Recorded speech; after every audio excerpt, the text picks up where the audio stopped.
On est en famille ce matin et je suis vraiment béni d'être là. Et puis, juste avant de commencer le message, je pensais à ça tout à l'heure parce que c'est pas souvent que j'ai l'opportunité de prêcher quand c'est Stéphane Kerry qui fait la louange ce matin. Et Stéphane est non seulement un leader de louange, mais quelqu'un qui a réellement impacté ma vie. Puis je vais prendre une minute juste pour l'honorer parce que si je suis aussi là devant vous ce matin, c'est oui parce que Dieu m'a appelé, mais parce qu'il y a eu des hommes qui ont encouragé cet appel. J'étais en France il y a plus de 10-12 ans maintenant, et alors d'une tournée où j'étais choriste de Stéphane Kerry, dans une tournée où il faisait du ministère avec nous, et puis je voyais des églises, je voyais comment Stéphane avait un cœur pastoral avec les gens. Il prenait le temps le soir de discuter avec nous, et puis on parlait, puis on brassait des idées, puis à un moment donné, il voyait l'appel de Dieu en moi, et puis il a eu le courage de dire, Ben, est-ce que tu vas te lever? Est-ce que tu vas aller te former? Est-ce que tu vas répondre à l'appel? Et c'est aussi grâce à lui que j'ai pris cette décision, que Dieu a déposé une parole dans mon cœur. Et il a été un homme qui a semé une parole de vie. Combien sont reconnaissants pour des hommes et des femmes de Dieu qui posent des paroles de vie dans nos vies? Est-ce qu'on pourrait l'honorer, s'il vous plaît? Merci, Steph. Merci, Steph. Et puisqu'on est dans les honneurs, vous l'avez fait au niveau de l'Église, mais moi, je vais honorer Emmanuel comme un frère. Parce que depuis 10 ans maintenant, on est partenaire de redevabilité. Quand on s'est connus, on était à la jeunesse à Nouvelle Vie. Et puis on s'est rencontrés, on s'est dit, on a besoin qu'il y ait un frère qui aiguise un frère. Le fer aiguise le fer. On a besoin de parler ensemble, de se garder ensemble. On était des jeunes mariés à l'époque. Tu n'étais même pas encore marié, je venais de me marier. Puis on s'est dit, il faut qu'on se voie, il faut qu'on parle, il faut qu'on prie ensemble, il faut qu'on s'encourage. Et depuis maintenant, presque 9 ans, presque 10 ans maintenant, on se voit toutes les 2 semaines au Tim Hortons. Je ne vous dirai pas où, parce que sinon vous allez vous inviter dans nos rencontres. Et puis, je suis un meilleur homme, un meilleur chrétien, un meilleur mari, un meilleur père maintenant, grâce à cet homme-là. Et je veux qu'on le remercie. Je veux le remercier et l'honorer. Merci, Manon. Merci. Je peux le faire parce qu'on est en famille, OK? Mais je suis vraiment béni et privilégié d'être là encore ce matin dans cette thématique Lumière sur Dieu, où on éclaire des parties des noms de Dieu ou des facettes de Dieu qu'on connaît, mais qu'on est renouvelé de savoir, d'apprendre. Et ce matin, j'apporte un message qui est dans mon cœur depuis pas mal de temps. Depuis des mois, je pense à ça, je prie pour ça. Et quand on m'a proposé de prêcher ce matin, j'ai dit, c'est certain que je vais travailler, je vais étudier, je vais délivrer ce message. Le titre de mon message ce matin, c'est « Le Dieu de vérité ». Et c'est paradoxal parce que dans la même semaine où je prêche sur le Dieu de vérité, j'ai mon fils, le plus vieux de 3 ans et demi maintenant, qui a commencé à mentir cette semaine. OK? Prêche à ta famille, Ben. Oui, je le fais. Et puis, c'est drôle parce que c'est les premières fois, il va à la garderie et puis il commence un peu à comprendre qu'on peut échapper à des conséquences en disant un mensonge. Maintenant, on n'apprend pas au vieux singe à faire la grimace. Je sais exactement ce qui se passe et tout ça. Et puis quand je lui demande, « Lenny, est-ce que c'est toi qui as fait ça? » Non. Mais on voit que c'est difficile pour lui, le mensonge. Il est tiraillé entre la vérité et le mensonge. Et puis, quand je lui dis, Lenny, est-ce que c'est toi qui as fait ça? Il me dit non. Est-ce que c'est un mensonge? Oui. Non. C'est bien, parce qu'il y a quand même une... Et puis, c'est drôle, mais je vois tout de suite que quand il dit oui, il y a quelque chose qui s'en va, je suis relâché. Puis là, la conséquence est moins... faute à moitié confessée, à moitié pardonnée, c'est ça qu'on dit? Alors... j'essaie d'être un bon père, Lenny, on ne peut pas faire ça. Mais je vois déjà qu'à 3 ans et demi, il commence déjà à avoir la tentation de dire « Est-ce que je peux me défiler en ayant un mensonge? » Puis ce matin, c'est juste une illustration, hein. Mais réellement, on sert le Dieu de vérité et il veut que nous marchions dans la vérité, pleine vérité. Ce Dieu-là, Dieu de vérité, dans Jérémie, dans la Bible, c'est marqué, Jérémie 10, que notre Dieu est le Dieu de la vérité. Et il nous donne accès à cette vérité, à l'entière vérité. Il nous l'a révélé au travers Christ. Il veut que nous vivions dans cette vérité, mais il veut aussi que nous grandissions dans cette vérité. Amen. Et ce matin, mon but ce matin, ce n'est pas de juste vous donner des conseils, c'est qu'on soit défiés ensemble à grandir dans cette vérité. Parce que même si nous avons accès, je pense qu'on n'aura jamais fini de grandir et de découvrir Dieu, d'être émerveillé par Dieu et par la vérité de la parole de Dieu. Amen. Toute cette vérité, tout ce que Dieu a voulu que nous sachions est contenu dans ce livre, la Bible. La Bible est la parole vivante de Dieu, elle est parole de vérité. Ce que Dieu a révélé à l'humanité, le plan de Dieu pour nous, notre vie, qui nous sommes, qui Dieu est, comment nous pouvons nous connecter à Dieu, comment nous pouvons être rachetés, sauvés, est contenu dans ce livre. Et ce livre-là est réellement beaucoup plus qu'un beau récit de quelques histoires. Elle est la parole de Dieu qui est pour nous encore plus actuelle que le journal de demain. Dès qu'on la lit, elle nous parle. Quand on la lit, c'est elle qui nous lit. Parce que Dieu parle à travers de sa parole. Amen. Et ce matin, j'ai, moi, encore besoin de changement, encore besoin de victoire, encore besoin de m'approcher de Dieu et d'être renouvelé par lui. Est-ce qu'il y en a ici ce matin qui disent « Moi aussi, j'ai ce besoin-là » Alors, on est à la bonne place, parce qu'on va ensemble ce matin apprendre. Ce matin, je veux qu'on soit défiés vraiment à grandir et à comprendre la puissance de la vérité qui est cachée dans ce livre. Non pas cachée dans le sens où Dieu a caché des choses, mais il y a beaucoup d'histoires qui sont contextuelles, que quand nous étudions la parole, nous la comprenons mieux. Et quand on la comprend mieux, on peut la vivre mieux. Amen. Alors, l'Église est là pour qu'on puisse apprendre ensemble à avancer. Mais nous avons accès à cette Bible. J'espère que vous en avez tous une. Chez moi, mon fils, même s'il ne sait pas lire, il a encore 2 ou 3 Bibles. On attend qu'il sache lire. Mais il faut réellement qu'on apprenne à avoir une discipline de lecture et de méditation et d'étude de la parole pour qu'on puisse grandir en tant que chrétien. J'aimerais qu'on lise le texte de Matthieu 13, versets 1 à 23. C'est la parabole de Jésus. Sans doute, vous l'avez déjà entendu plusieurs fois et j'aimerais qu'on approfondisse dans le texte. Il est au PowerPoint si vous n'avez pas de Bible. Je le lis comme ça. Matthieu 13, versets 1 à 23. Ce jour-là, Jésus sortit de la maison et s'assit au bord du lac. La foule se rassembla autour de lui, si nombreuse qu'il monta dans une barque où il s'assit. Toute la foule se tenait sur le rivage. Il leur parla en parabole sur beaucoup de choses. Il dit, « Un semeur sortit pour semer. Comme il semait, une partie de la semence tomba le long du chemin. Les oiseaux vinrent et la mangèrent. Une autre partie tomba dans un sol pierreux, où elle n'avait pas beaucoup de terre. Elle leva aussitôt, parce qu'elle ne trouva pas un terrain profond, mais quand le soleil parut, elle fut brûlée et sécha, faute de racines. Une autre partie tomba parmi les ronces. Les ronces poussèrent et l'étouffèrent. Une autre partie tomba dans la bonne terre. Elle lui donna du fruit avec un rapport de 100, 60 ou 30 pour 1. Que celui qui a des oreilles pour entendre, entende. » Les disciples s'approchèrent de lui et dirent, « Pourquoi parles-tu en parabole ?» Jésus leur répondit, « Parce qu'il vous a été donné à vous de connaître les mystères du royaume des cieux, mais qu'à eux, cela n'a pas été donné. En effet, on donnera à celui qui a et il sera dans l'abondance, mais celui qui n'a pas, on enlèvera même ce qu'il a. C'est pourquoi je leur parle en parabole, parce qu'en voyant, ils ne voient pas, et qu'en entendant, ils n'entendent pas et ne comprennent pas. Pour eux s'accomplit cette prophétie d'Ésaïe. Vous aurez beau entendre, vous ne comprendrez pas. Vous aurez beau regarder, vous ne verrez pas. En effet, le cœur de ce peuple est devenu insensible. Ils se sont bouchés les oreilles et ils ont fermé leurs yeux de peur que leurs yeux ne voient et leurs oreilles n'entendent, que leur cœur ne comprenne, qu'ils se convertissent et que je ne les guérisse. Mais heureux sont vos yeux parce qu'ils voient et vos oreilles parce qu'elles entendent. Je vous le dis en vérité, beaucoup de prophètes et de justes ont désiré voir ce que vous voyez et ne l'ont pas vu, entendre ce que vous entendez et ne l'ont pas entendu.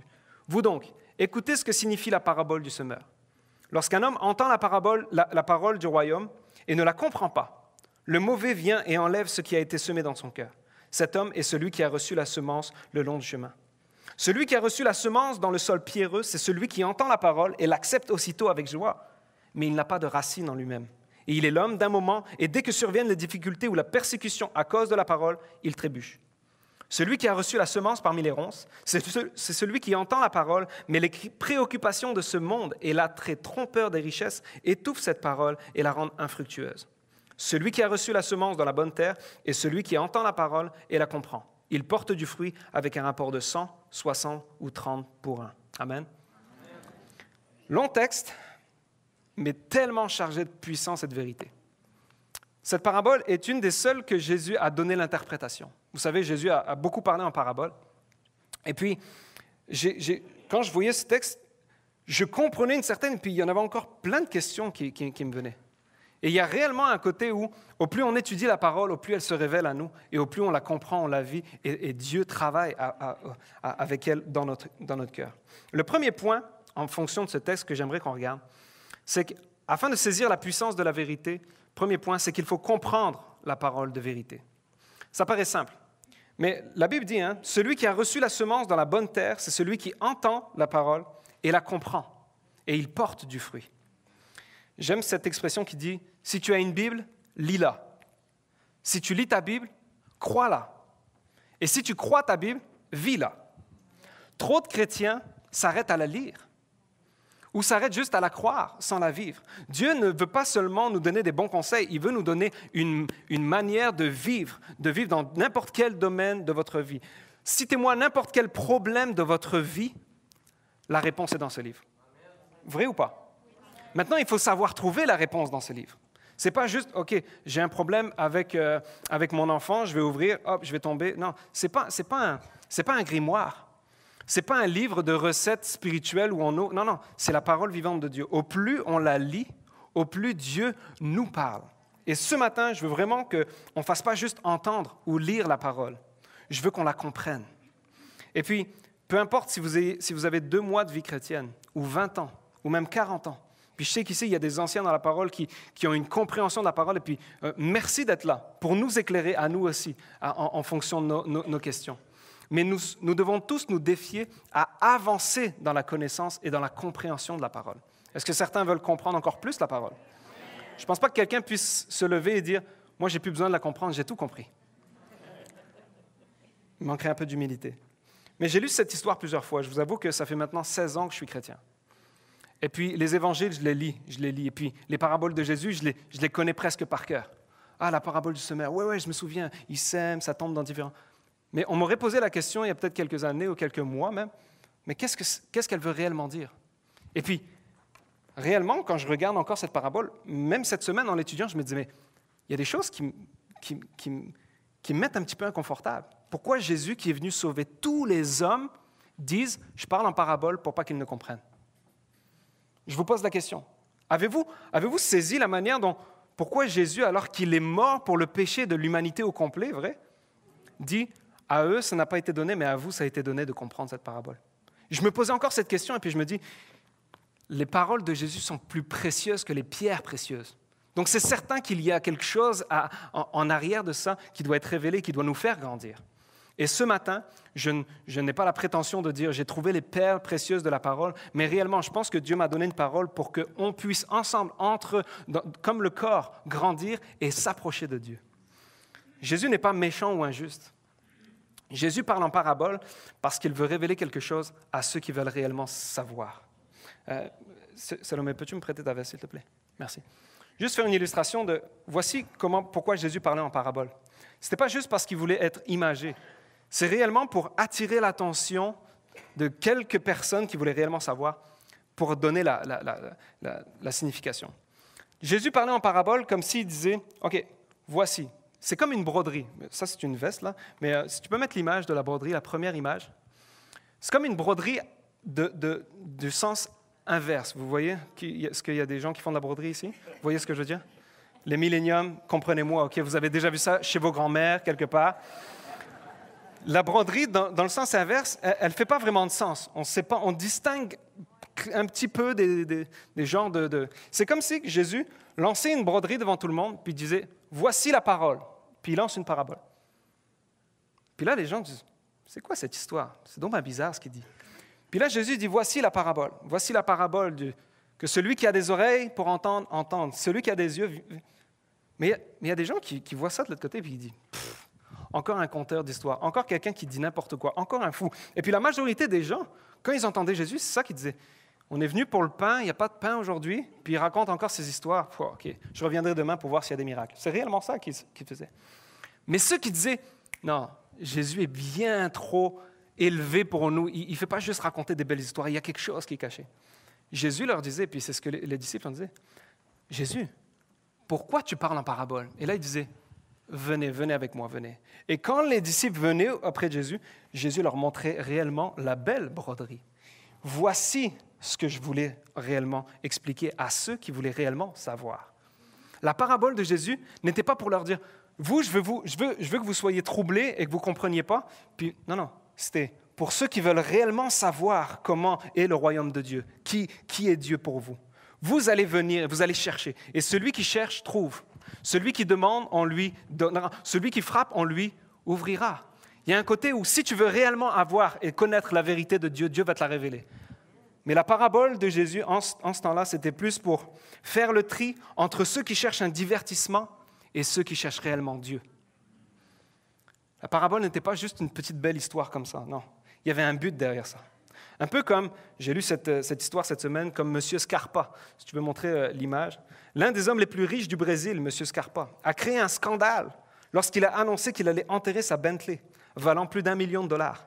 Pour pouvoir, disait-il, rouler avec style dans l'au-delà. Les médias de tout le pays ont alors accouru pour couvrir l'événement invraisemblable.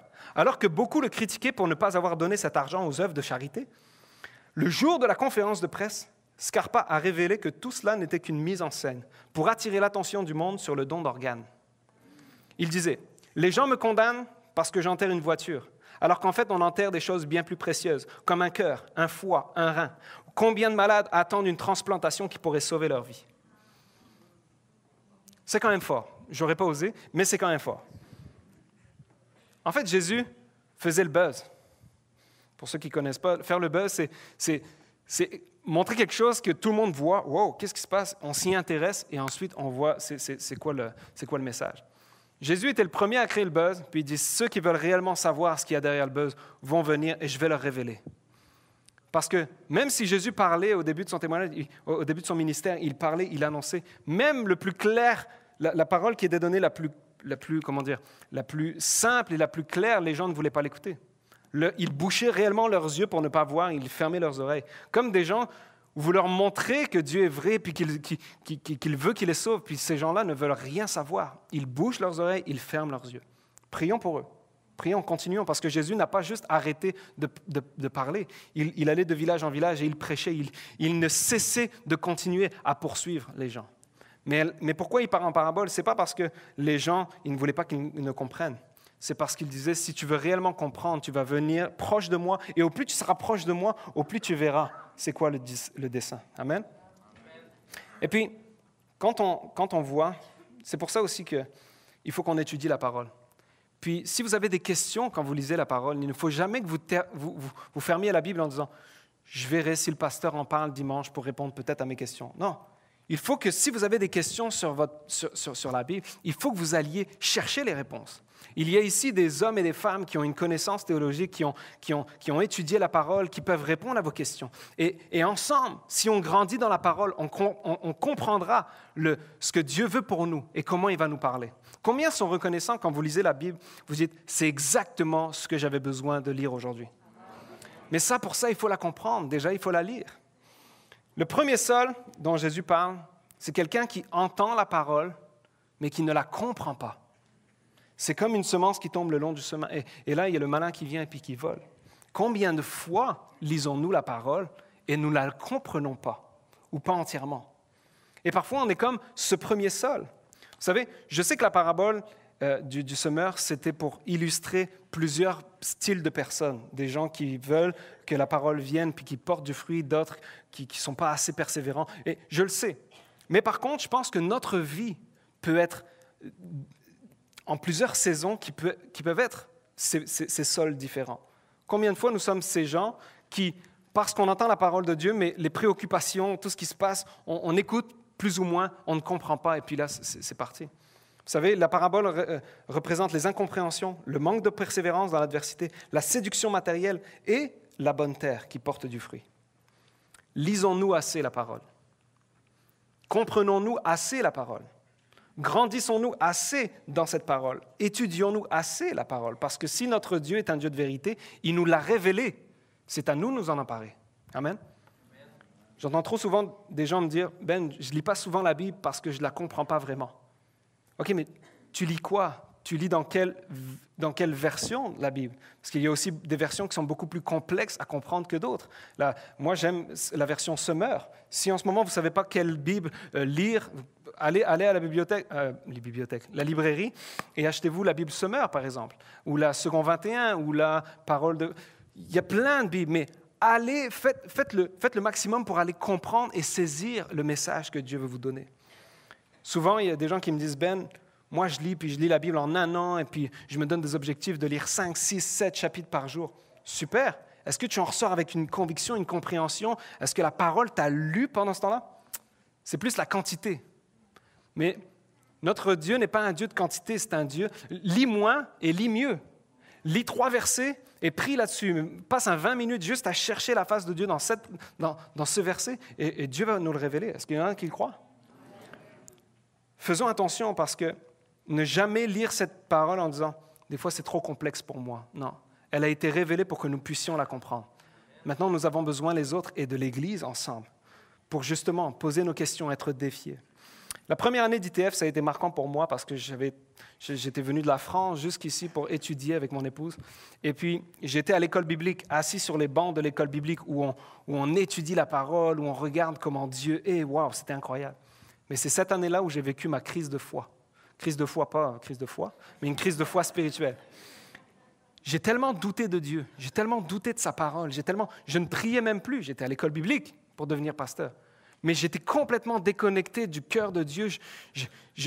J'essayais plus de comprendre pourquoi Dieu faisait ça au lieu de comprendre qui était Dieu. Et puis, au plus j'y allais, au plus c'était difficile. Alors, j'ai pris un cahier et j'ai écrit toutes mes questions, toutes mes frustrations.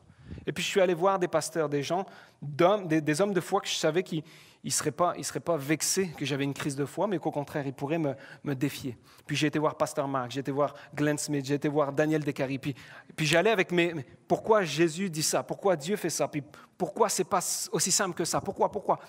Et grâce à cette crise, je suis devenu encore plus fort. Alors que j'étais prêt de tout lâcher. J'avais vraiment une crise de foi réelle. Mais alors que je me suis dit, non, il doit y avoir plus, il y a quelque chose. Si Dieu nous a révélé, c'est qu'il veut qu'on s'approche de lui. Et alors que je me suis approché, je suis arrivé à côté de Jésus, il m'a révélé par son corps, l'Église, toutes les beautés de la parole. Puis j'ai dit, OK, là, j'y vais. Et maintenant, plus aucun doute sur la parole, plus aucun doute sur l'amour de Dieu, plus aucun doute que Jésus nous aime tellement que même si on est loin de lui en ce moment même, il est toujours à notre poursuite et il dit, je laisse les 99 brebis, je vais chercher celle qui est égarée. Et ça, c'est la bonne nouvelle de l'Évangile. Est-ce qu'il y en a qui le croient ce matin?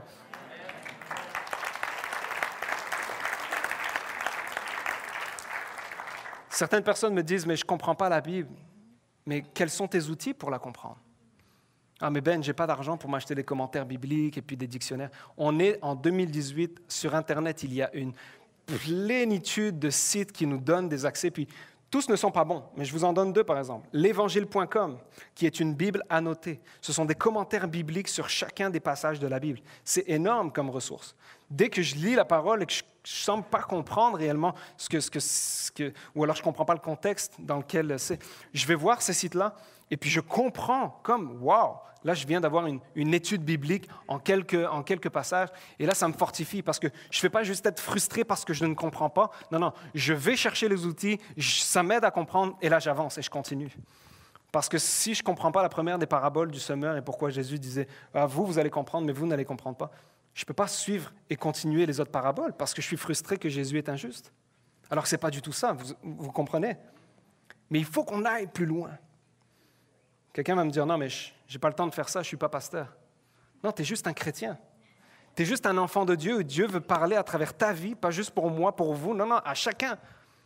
On ne vit plus à une ère où la Bible était réservée à une élite religieuse qui disait « Voici comment je la comprends pour ta vie ». Non, maintenant elle a été révélée à tout le monde. Nous avons la capacité Jésus la voulait à tout le monde pour dire « Tu peux aller chercher à toi ton pain quotidien. Je ne peux pas manger pour vous. » À chacun, on doit aller manger la parole, boire ce que Dieu a pour nous pour qu'on puisse être renouvelé et fortifié. Pourquoi je dis ça? Puis j'arrive à mon deuxième point. Parce que il y a beaucoup de mensonges aujourd'hui qui est dit. Il y a beaucoup de mensonges et beaucoup de gens pensent connaître la parole et puis même des gens qui ne sont pas chrétiens disent des faussetés de la parole et puis si on est des chrétiennes qui ne connaissent pas réellement la vérité, on va se laisser avoir par le mensonge. On a besoin de comprendre la parole pour combattre par la parole de vérité. Mon deuxième point. Et j'en ai juste deux ce matin. Restez attentifs parce que mon message n'est pas long, mais réellement il m'a frappé pour me défier à me dire, Ben, jusqu'à quand tu vas attendre que tu passes à une autre marche spirituelle? Je suis pasteur maintenant, j'ai des gens qui m'écoutent à chaque semaine, puis je prêche dans la vie des gens, mais Dieu me dit, tu ne dois pas juste encourager les gens à monter la marche spirituelle de leur vie, à toi aussi à la monter. Puis j'ai dit, comment je peux grandir dans ma relation avec Dieu si je ne connais pas sa parole? Et je vous pose la question, si vous voulez aujourd'hui grandir spirituellement avec Dieu, comment faites-vous? Quelqu'un va me dire, il faut que je prie plus, il faut que je lis plus. Mais là encore, si on lit, mais on ne comprend pas toute l'entièreté de la parole, puis, comme je vous le dis, il y a encore des questions que je me pose, mais je vais à la recherche de ces réponses. Parce que Dieu veut révéler sa vérité. On ne pourra pas comprendre toute l'entièreté, puis à chaque passage de nos saisons de nos vies, la Bible, entre guillemets, nous parle d'une manière différente. Ça, c'est la richesse de la parole. Mais nous devons continuellement chercher à ce que la Bible nous parle et qu'on la comprenne. On doit combattre par la parole de vérité. Éphésiens 6 nous dit, « Prenez toutes les armes de Dieu. Prenez l'épée de l'Esprit qui est la parole de Dieu. » Puis j'ai l'impression que trop souvent dans ma vie chrétienne, j'avais accès à cette parole comme si Dieu me disait, tiens, je te donne l'arme, spirituellement, nous ne combattons pas contre les gens dans des guerres humaines, nous combattons spirituellement. C'est comme si Dieu me donnait une épée, la parole de Dieu, pour me dire, avec ça, tu peux avancer spirituellement, combattre et avoir la victoire sur l'ennemi, sur les tentations, sur tout ce qui peut venir essayer de te voler. Mais trop souvent, cette épée était là, mais je ne savais pas la manier. Elle était comme trop lourde. Puis vous le savez, hein, si vous donnez une épée à quelqu'un qui ne sait pas s'en servir, il peut se blesser, il peut blesser les autres. Est-ce que la parole de Dieu, la parole de vérité pourrait blesser quelqu'un? Bien sûr. Vous savez que ceux qui prônaient l'esclavagisme se servaient de ça. La ségrégation, que ce soit en Afrique du Sud ou aux États-Unis, les gens se servaient de ça. Parce qu'ils pensaient, croire et voir, ou ils voulaient essayer de trouver une manière de justifier leur faute, leur péché, ils se servaient de ça pour leur dire. Avec cette épée-là, entre les mains d'une mauvaise personne ou quelqu'un qui ne la comprend pas assez, ça peut faire plus de dégâts. Par contre, entre des mains de chrétiens qui savent qui est Dieu, son amour, et qui savent que cette épée-là n'est pas pour frapper les gens, mais pour combattre l'ennemi, pour sauver les gens. Là, cette parole-là est une parole de vie. Vous savez, s'il y a un Dieu de vérité, il y a celui qui ment de l'autre côté. Puis la Bible parle du père du mensonge. Et vous savez, à chaque fois que je parle de Dieu et du diable, je rencontre souvent des gens non chrétiens, où c'est la première fois qu'ils viennent à une réunion, comme les ados, par exemple, le vendredi. Et puis, je prends toujours des pincettes parce que je ne sais pas où ils en sont au niveau de leur connaissance spirituelle. Puis il y a des gens qui croient juste en rien. Puis des fois, je suis surpris parce que quand je leur parle de Dieu, je leur dis, tu sais, il y a Dieu qui veut ton bien, tout ça, mais il y a aussi, de l'autre côté, le diable, une entité spirituelle qui veut voler, qui veut... Et puis, je ne sais jamais comment ils vont le prendre, parce que des fois, les gens me disent, ah, c'est un peu bizarre, ça, le monde spirituel, j'ai jamais entendu parler de ça.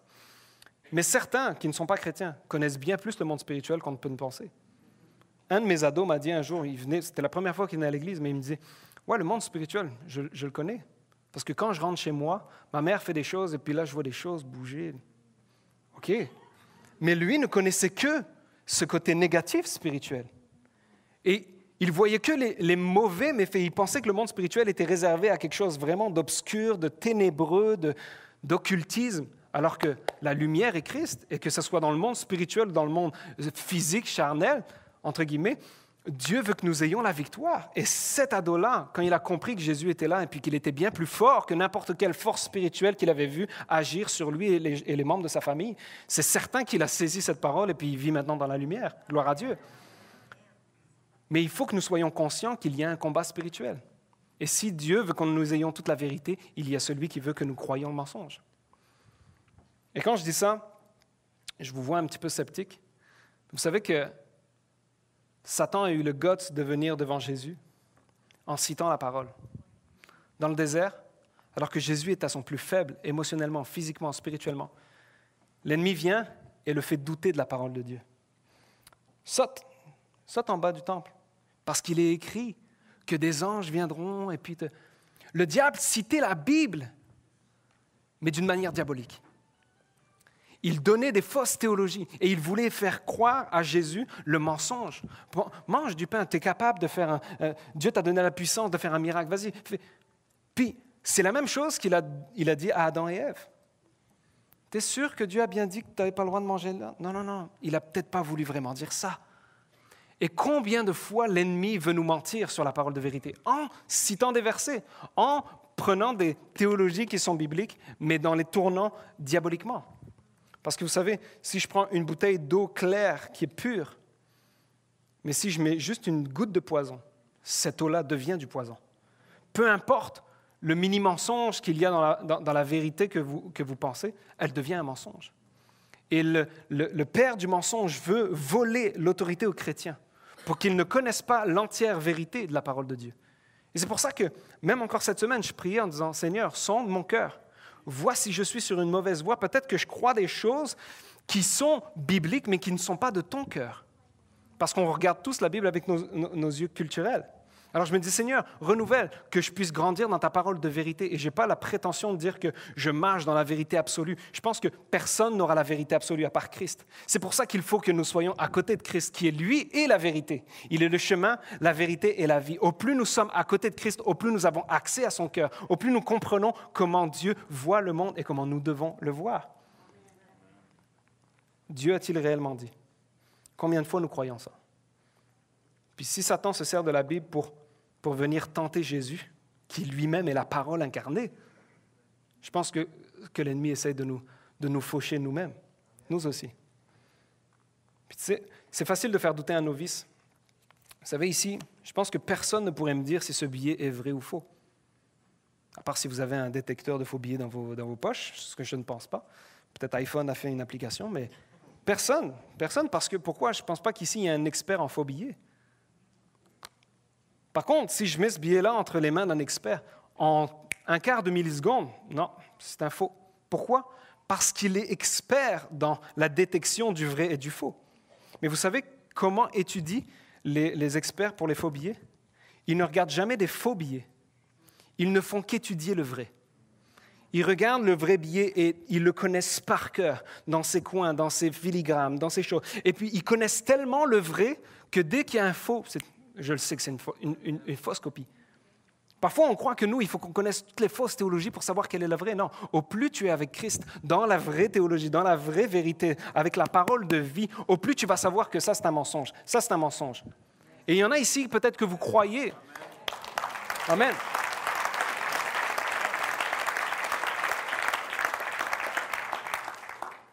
Et trop de chrétiens, en ce moment encore, aujourd'hui, croient des fausses théologies, comme l'évangile de prospérité. Et puis je le dis du haut du stage parce que des fois on se pose la question, même mes ados viennent me voir en me disant « Ben, j'ai entendu ça sur YouTube, maintenant le monde est accessible partout, autant le bon que le mauvais. » Puis ils viennent me voir, j'ai vu quelqu'un, un pasteur qui disait ça, qu'au plus on donne dans son ministère de l'argent, au plus nos vies vont grandir et puis tout ça. Mais je me sens mal à l'aise, qu'est-ce que tu penses? Il dit « Si vous ne donnez pas, vous allez être pauvre et puis ça c'est une malédiction de Dieu. » Mais ça c'est complètement faux. Puis c'est des gens qui pensent et qui disent « Je prêche la parole de Dieu » alors que c'est complètement anti-Dieu. Si Jésus a quitté sa gloire pour venir servir les plus pauvres, vous pensez réellement que l'évangile de prospérité fonctionne en fonction des bénédictions? Est-ce que Paul a fini dans un château? Paul qui devrait être multimillionnaire selon cet évangile-là. Il a fini dans une prison à être servi par les gens et puis dire « Je suis comblé de tout » alors qu'il était pauvre. Cet évangile est faux. Est-ce que Dieu est contre quelqu'un qui prospère dans sa vie? Bien sûr que non. Salomon, c'était Dieu qui l'a. Il y a des appels que Dieu nous donne, il y a des bénédictions que Dieu nous donne, mais nous ne devons jamais regarder l'argent comme étant l'ultime bénédiction. Parce que si vous avez Christ, vous n'avez besoin de rien d'autre que Christ. Peu importe, si tu es pauvre mais que tu as Christ, tu es riche. Si tu es riche mais que tu n'as pas Christ, tu es pauvre. Alors ne croyons pas à ces théologies-là. Des théologies comme « dès que je pêche, je perds mon salut ». Dieu me regarde et puis il me dit « Ah, je ne te regarde plus, tu n'es plus mon enfant ». Ça, c'est des fausses théologies. Dieu nous regarde comme le fils prodigue. Tu tombes, relève-toi, reviens. Et peut-être ce matin, il y en a, je sais parce que je priais dessus cette semaine. Vous croyez des mensonges que l'ennemi vous donne et il les justifie par là. Tu ne perds pas ton salut à chaque fois que tu pêches. Mais ne regarde pas ton péché plus que la croix. Fixe les yeux sur Jésus au lieu de fixer des yeux sur le péché. Et au plus tu t'approches de Jésus, au plus tu t'enlèves du péché. Mais ne crois pas que Dieu te regarde en étant plus fier de toi. Non, tu es son enfant, il t'aime. Et même si tu pêches en ce moment, relève-toi, marche et avec la vérité. Vous connaîtrez la vérité et la vérité vous rendra libre, vous affranchira. Alors il n'y a plus aucune condamnation. Si nous sommes enfants de Dieu, nous sommes enfants de Dieu, point. Enfants de Dieu en voie de perfectionnement, oui. Mais ne croyez pas que Dieu retire son salut ou Dieu retire votre nom du livre de vie parce que vous péchez au nom de Jésus. Ce matin, il y a quelqu'un qui a besoin d'entendre. Tu es l'enfant de Dieu, tu dois marcher dans sa vérité. Je n'ai pas besoin d'église dans ma marche chrétienne. Moi, Jésus, la parole, ça fonctionne. Fausse théologie. Comment voulez-vous être connecté à la tête si vous n'êtes pas connecté au corps? L'Église est le corps de Christ. Imparfait, oui, comme vous. Mais nous avons besoin les uns des autres de venir, de nous rassembler ici, de nous rassembler dans les groupes Nouvelle Vie, de nous rassembler et de grandir ensemble. Emmanuel et moi, ce qu'on fait au Tim Hortons à chaque deux semaines quand on se voit et quand on s'encourage dans la parole de Dieu, c'est l'Église. Quand vous voyez quelqu'un, quand vous allez visiter un malade, c'est l'Église. Vous avez besoin du corps, vous avez besoin d'être... Un chrétien ne peut pas grandir isolé. Et ça, c'est une fausse théologie, que l'ennemi veut diviser pour mieux régner. Si chacun est frustré de l'autre et puis qui n'aime pas la louange, qui n'aime pas le pasteur, qui n'aime pas ci, qui n'aime pas ça, on les garde divisés pour mieux régner. Quand on sera unis, et nous le sommes ce matin, quand nous sommes unis, là où 2 ou 3 sont réunis, mon esprit est là, et la bénédiction est là. Est-ce que vous le croyez? Alors chassons les critiques. Quand un chrétien critique, non, parole de vie, encourageons-nous. Faisons taire les critiques et faisons grandir la parole de vérité. Qu'il sorte de vos bouches, aucune parole mauvaise, mais que des paroles qui bénissent, qui encouragent, qui guérissent. Amen. Amen. Puis je termine et je vais demander aux musiciens de revenir. Pendant que je préparais ce message, j'entendais peut-être même des mensonges que les gens entendent, comme la seule solution pour ton couple en ce moment, c'est le divorce. Au nom de Jésus, c'est une fausse théologie. Rien n'est impossible à Dieu. Ça, c'est la vraie théologie. Il faut que nous comprenions cette parole. Il faut que nous la croyions. Mais tu sais, tu n'es pas assez spirituel pour t'impliquer à l'Église. Reste là, reste assis. D'autres vont le faire avant toi. Non, je puis tout par celui qui me fortifie. Oui, je suis faible, mais Dieu va venir et puis il va combler mes faiblesses. Et j'aurai juste à marcher dans sa vie, connaître la vraie parole de vérité. Peut-être quelqu'un ici entend, la tentation, c'est trop fort. Je ne pourrai jamais m'en sortir de cette addiction. En toute tentation, Dieu nous donnera le pouvoir d'en sortir vainqueur. Est-ce que nous croyons à la parole de Dieu? Si oui, nous allons nous approcher toujours plus de lui, en disant, Seigneur, révèle-moi ton cœur. Si en ce moment, vous jalousez quelqu'un, vous dites, mais je n'ai pas ce que je mérite, tout ça. Revenez à la parole de Dieu en disant, Seigneur, qu'est-ce que tu veux me parler? Je veux arrêter de me parler à moi-même, je veux que toi, tu me parles à moi-même. Je veux que ta parole, quand je la lise, elle vienne et puis elle me renouvelle complètement. Vous connaîtrez la vérité vous rendra libre. La parole de Dieu est un trésor inestimable et des fois, j'ai l'impression qu'on est assis dessus. Cette Bible, c'est ma grand-mère qui me l'a donnée le jour de mon baptême, quand j'avais 16 ans, 17 ans. Et je vous le dis, puis je l'ai prise symboliquement, aujourd'hui je ne prêche jamais avec celle-là, mais cette Bible-là, j'ai mis des années avant réellement de comprendre que c'était un trésor et que je ne pouvais pas rester assis dessus.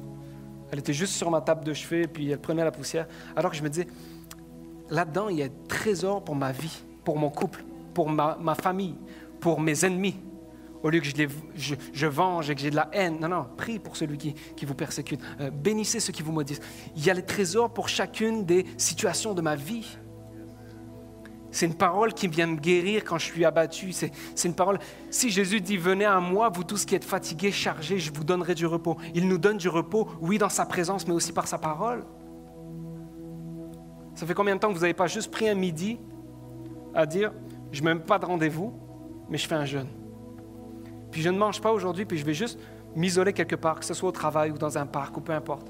Puis que vous dites, je m'assois sans aucun agenda, mais juste de passer un lunch avec Jésus.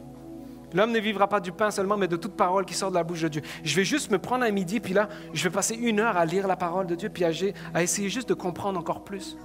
Et je vous le dis, je vous le garantis, celui qui veut que Dieu lui parle, Dieu va lui parler. Mais Dieu prend le temps de parler quand on prend le temps de l'écouter. Il faut qu'on prenne le temps. Si le diable est le père du mensonge, il est aussi le père de la distraction. Il faut que des fois on s'arrête et qu'on dise, on va réellement passer un temps exclusivement avec Christ. Même mon cellulaire, je le mets sur silencieux. Non, juste avec Christ. Personne ici ne peut me dire, Ben, tu sais, j'ai même pas 20 minutes dans ma journée pour prendre du temps avec Dieu. C'est impossible. C'est impossible. C'est impossible. Jésus avait 3 ans pour sauver l'humanité au complet. Mais avant que le soleil se lève, il partait se ressourcer avec son Père. Si Jésus avait besoin de tant de dévotion, vous et moi en avons encore plus besoin. Mais nous ne les prenons pas. Et on se dit, j'aimerais être comme Jésus, j'aimerais parler comme Jésus, j'aimerais aimer comme Jésus. Mais passe du temps avec Jésus. Puis je vous dis ça, je ne suis pas un maître en la matière, il faut moi aussi que je combatte ma chair parce que ce que j'aimerais faire, des fois, je ne le fais pas. Mais il faut que je me discipline à me dire, si Dieu veut me révéler quelque chose, je vais prendre le temps d'aller dans sa révélation. Et la parole est là pour nous. Je veux juste qu'on termine avec une vidéo que j'ai vue de chrétiens en Chine qui reçoivent leur première Bible. Ils ont reçu l'Évangile, à les prêcher, puis c'est un pays qui persécute les chrétiens. L'Évangile est complètement lié, des pasteurs sont en prison, des églises brûlées, tout ça. Puis je connais un de mes amis qui part des fois en Chine pour amener des Bibles. Et puis c'est complètement risqué tout ça, mais l'Évangile, quand elle arrive dans un pays, elle transforme le pays. Puis on voit des centaines de chrétiens dans des pays persécutés qui vivent un réveil complet. Mais ils entendent la parole parce qu'ils n'ont pas le droit de la lire.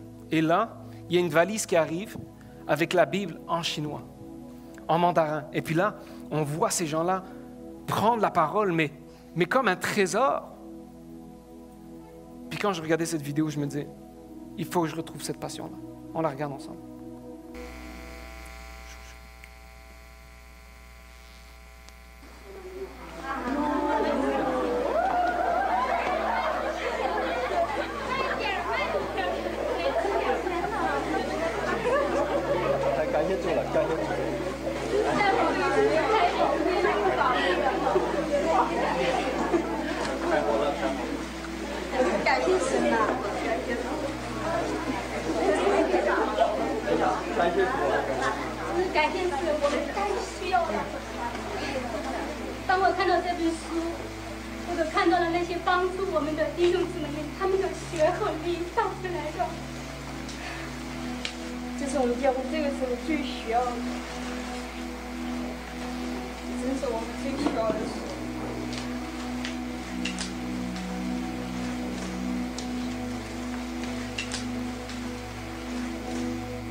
Est-ce qu'on pourrait fermer les yeux?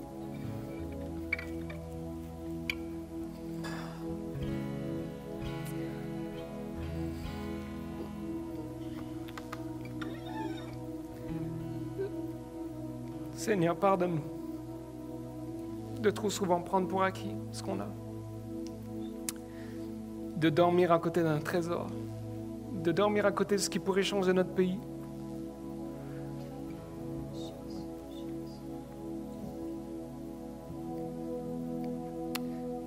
Seigneur, donne-nous cette soif de connaître ta parole.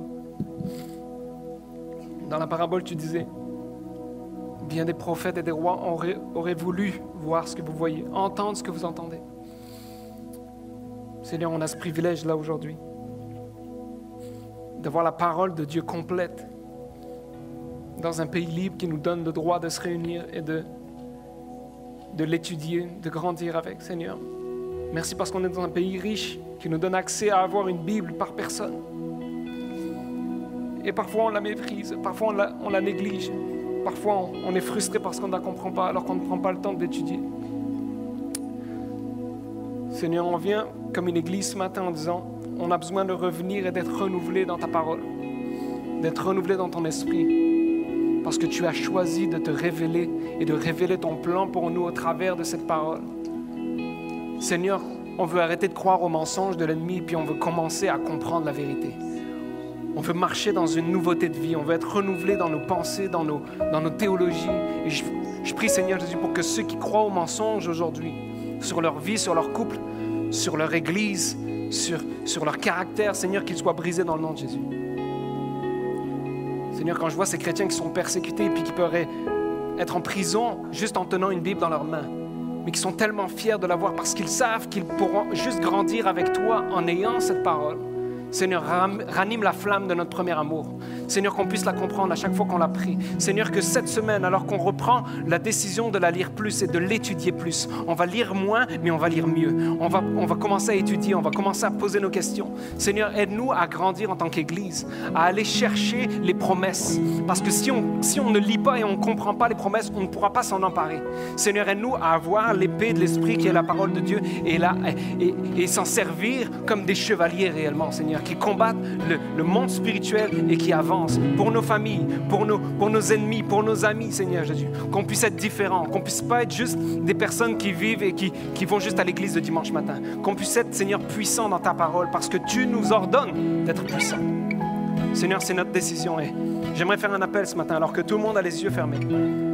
Si ce matin, quelqu'un dit, moi, j'ai été défié ce matin à revenir et à reconnecter avec la parole de Dieu.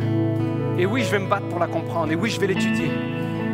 Mais les promesses sont là et puis je veux m'en emparer de chaque promesse. Et chaque promesse de Dieu, je veux m'en emparer. Je veux les comprendre et je veux les vivre. Si c'est votre désir alors que les yeux sont fermés, ce n'est pas un spectacle. Juste levez la main en signe symbolique de dire oui Seigneur. Moi je reviens et puis ranime le feu. Ranime. Tes promesses sont certaines. Ta parole est parfaite et je vais m'en emparer. Merci pour toutes les mains qui se lèvent.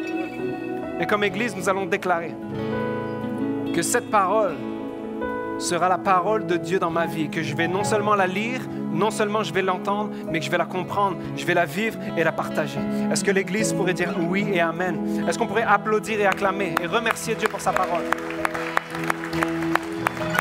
Est-ce qu'on pourrait se lever ensemble?